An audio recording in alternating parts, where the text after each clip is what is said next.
have the school is from KG till 8. All right. 9 to 12 they go to the Hijli High School because I don't have affiliation with any board as yet. So I'm trying for that, but for that we have to go to the registrar's office. See, let me tell you about the trees right now. We have about 200 trees or 250 trees left of kaju. Then those in the front, they are teak trees. In the corner there is mahogany, and there are vegetables growing here, there, and everywhere.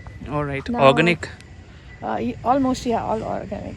And the kids work on the field every day from, I think, class 6 on up to 12 every day in the morning. So they have an hour and a half of field work. So the boys, they chip wood, which we use for fuel. Because IIT has a lot of trees, and all these trees get trimmed at a particular time.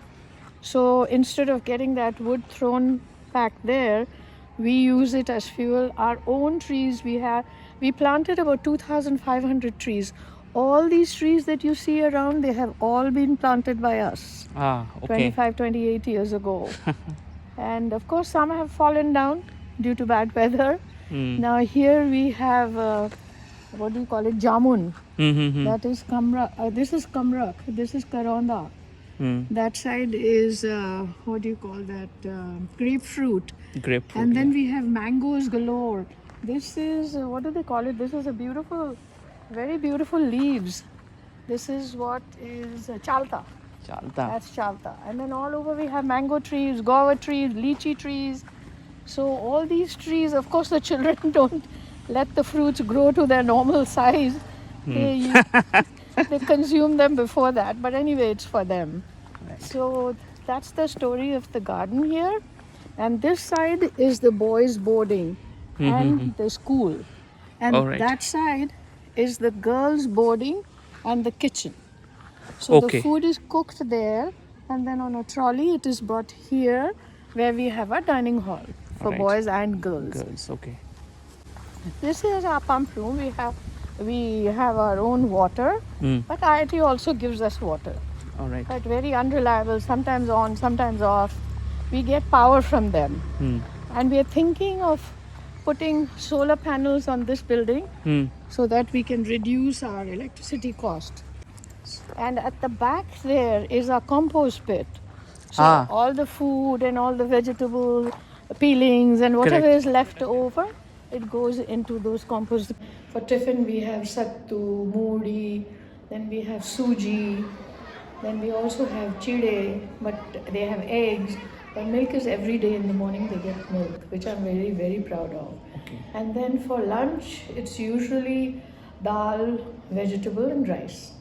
Then for dinner, twice we have chicken, and the other days we have special dal like chana dal, and we have vegetables. So we are very big on dal and vegetables particularly. So the food is provided. We provide the food also to the teachers, to the staff. And I'm supposed to take food from there too, which I pass on to other people instead of having it myself, because there are some teachers who are financially weak, so my share goes to them. And and then there are holidays which the children come. The parents visit them every Sunday. Every Sunday from 9 till 5 in the evening. And they bring food. They used to bring a lot of food for them, which has come down a little bit, but anyway, they bring food for them. For the young ones, they wash their clothes and they take care of their lockers. I've just recently designed a locker room for them. So instead of tin boxes that they used to bring, now they keep their belongings in the lockers. So it takes up less space and it's better control as well. And then I just recently designed bunk beds for them. So they sleep on bunk beds. It's two-layer bunk beds only. We provide the mattress, the sheet, the pillow, the cover, everything. And we take care of it also. The children study the school is from morning 7:15 till 8:30 at night. Now the little ones finish off at 2 o'clock.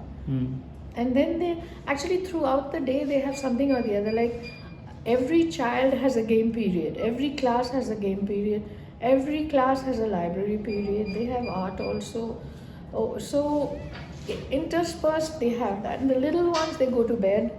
They sleep in the afternoon for an hour, a little more than an hour. Then we have audio-visual classes. So in audio-visual classes, they are shown usually English visuals, because we are hoping that they'll pick up English better, because we are an English medium school. And of course it's very difficult because the environment we don't have where people speak in English, so it makes it very difficult. Even our teachers are not that good in English, and that is the reason I'm going big on online.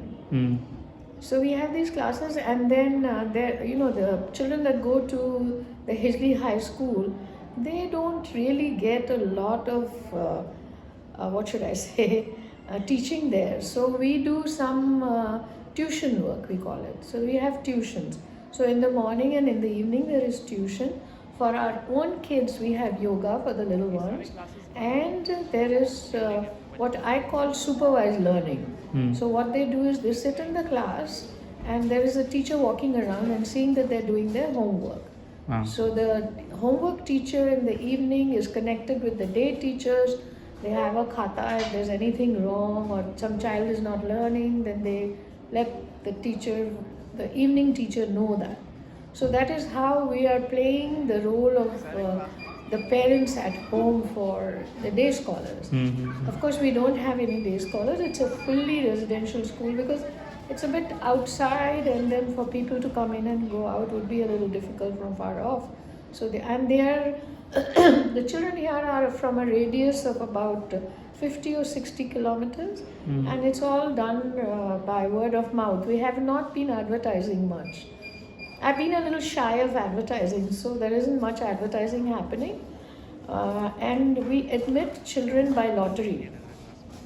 So on the 10th of January, we have our admissions. You must come then, because it's a very interesting scene then. There are hundreds of people that come. They have already taken application forms and applied, and we have a lottery. So we will be taking like 36, and more than 200 applicants will be there.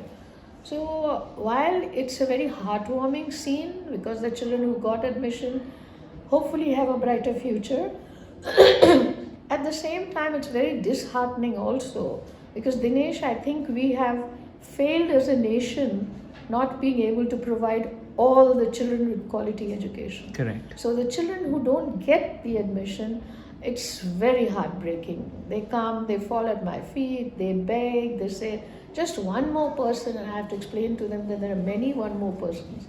So we can't. We take only as many as we take through lottery. Now once we tried, my brother said, why do you take them by lottery? So he said, take them by their aptitude. So he did an aptitude test, took the kids, but it's very difficult to take them on aptitude, because some parents are absolutely illiterate. Correct. So they can't teach their kids anything. There are others who have studied a little bit, so they can. So when they come over here, it's kind of difficult to select them on aptitude, so that is why we stick to the lottery system. So it is like the kids are they have to be between 5 and 6.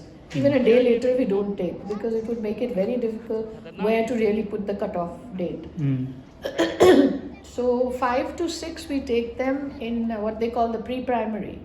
And the government has put a restriction on age. So we can't take any age in any class. It has to be between 5 and 6. Which means that we used to have lower KG and upper KG. So we abolished lower KG because we used to take kids from 4.5. So, the advantage, we started off with day school, then we did partly boarding, because when they went home there was no room for any education or any discipline to be followed. So then we did a bit of a hybrid thing where they would come for classes, few days they would go home on weekends, say. Then they had scabies, rampant scabies in the village. So I had a student from US doing volunteer work, and she became a doctor later on, and she was very determined to abolish rabies in this school, which she managed to do. But when they would go home, they would get it again.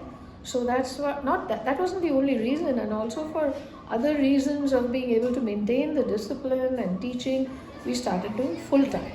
And that has been beneficial because, see, this way we are able to avoid the vagaries of rural life. They see wife beating, they see abuse, they have alcoholism, drug, then stealing, gambling, all those things they don't see here. They come here at the age of 5 and there's nothing that they see here. So by the time they get out of here, they are almost like programmed in 13 years not to do this. Of course, I'm sure some will fall by the wayside, but generally it is the case because our children who have gone out from here have established themselves very well in the society. So that has been quite beneficial. Now we have lots of computers, we have laptops, we are now going to have a lot of screens in 19 rooms.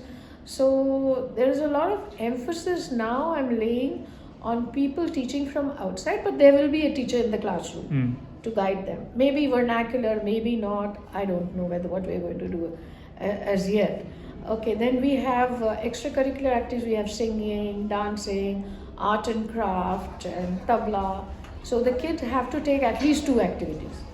They have to take 2 activities, whether they like it or not. They try to dodge the system, but anyway, we force them to learn. And the advantage of that has been that one young man who was here has become like he goes around singing, collecting money. There's another one who does DJ. So there are different type of things that they pick up after going from here because they've got the benefit of fine-tuning their talents. And we allow them to stay here right from pre-primary till whatever they want to do. Like I have 2 girls, I'm even prepared to send them to US or Canada if they are fit enough. So I have these 2 girls who studied from KG over here. They did their bachelor's while staying here. Then they did their B.Ed while staying here. Now both of them are teaching here. Now I wanted them to be role models that if you study, if you do a professional program, then there's a life ahead. I can't tell that to everybody because not everybody is going to get jobs. Correct. That's our country's problem. But anyway, so what I'm saying is that we have our commitment to keep them here as long as they want to do whatever they want to do in terms of education and uplifting themselves. So we are very, very committed to that. And my staff, I have some extremely dedicated people. Like, Bengal, I'm sorry I'm going to say this on the thing, but people in outside Bengal think that Bengalis are very lazy, that they don't want to work. But I feel the opposite because my staff is very hardworking. Like I have this guy over here, Shopon. I mean, he can be told to do something at 3 o'clock at night and he will never refuse, no matter how difficult it is. He will get it done. So I have very committed people. Then I have another one staff, he's gone right now for lunch. But again, very committed. Like as many hours they have to work, they will work. It's not really fixed. Like this guy, Chopin is here like 24/7. Whenever we need him, he's there. So again, I want to repeat that I think my staff is motivated because of the purpose that they know that it is their kids that are being uplifted. It is the village kids. So I think that helps too. I mean, if it was a profit organization, maybe it would have been different. I don't know. Present director, and I want the world to know that the present director is a very good human being. He's a research guy. He's very, very good. He really wants to do some good work for the common man also. So he is helping us with some computers as well, and he's a very cooperative person. So now I feel that we will be able to open up and blossom a little more than we have done in the past. There were some who came in the middle who didn't bother. Just let us do what we were doing. So I'm hoping for a very bright future, I should say. And then I have people like you coming and looking at it. I've never really gone to the media because I'm basically very shy and I don't believe in propaganda. Because sometimes we call it advertising, sometimes we call it letting the world know, but basically it ends up being a propaganda and I'm not interested in that. I really want the world to know if they believe, or rather make them believe that we are trying to do something good. How far we have gone, they have to come and see. So that's what I have to say basically. Oh yes, and I have all the subjects of West Bengal board, and I don't have affiliation as yet. I hope to get the affiliation soon now because the director is a very cooperative person, so hopefully things will happen, and then I will have 9, 10, 11, 12 here, which is going to show us very good results. Because what happens is after 8, when they go into the government system, they sort of almost fall by the wayside. Unless some of them are very dedicated, like the girls you saw there, and there are some boys in the classrooms upstairs who are using laptops. So, but it's not the same, because here they are sort of in a confined area. Once they go out of the walls of Seema Center, they feel a sense of freedom. Correct. So going here, they are not attending classes. I'm sending the teacher to drop them off, to pick them up. It's a horrendous job. But anyway, I don't know if I have more than that to brag about, but I'm sure. So this is only for underprivileged.